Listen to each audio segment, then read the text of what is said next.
Cheryl Moyer says, can you please address the challenges in parsing out cultural differences in terms of behavior social skill sets and the development of such versus a special education need?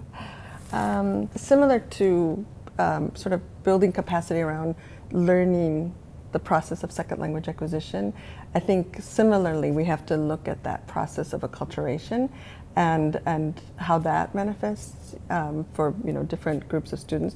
But the other thing is becoming, and I credit a colleague, John Kibler, who really helped us to look at the fact that we're all cultural beings and the fact that there are these invisible cultural norms that we walk around with in all different settings, regionally or in one country, one family versus another. And I think first being aware that there is the educator, school staff, the school has a culture that's invisible to outsiders, but is well understood by everyone there. So I think the first piece is really just identifying what is the what are the cultural, unspoken, invisible norms within the school, and realize that just like that exists, for the school, that all the families, whether they're from other countries or other, ethnic backgrounds, all the families have have these invisible cultural norms that they're following and that their children are following.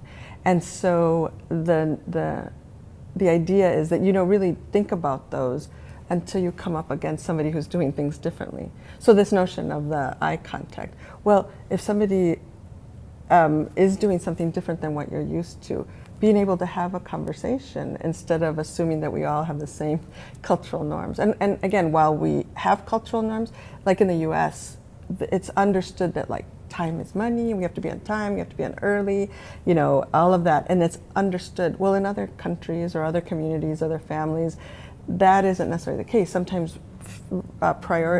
relationships or other things are prioritized over being prompt as far as the clock is concerned. And so there's not one that's better or worse, it's just different. And again, those two cultural norms would just remain invisible to us until we come across someone who's different. So I think having these conversations, just like you do about language, being able to, as a staff, talk and identify what are our cultural norms within the school, and asking the question, here, when we're in the US or in our school, when people look at you, it's in the eye, we believe that means you're paying attention, or that, you're being honest, you're attentive. Is that true in your family? And then it gives the child or the student opportunity to say, no, I'm not used to doing that.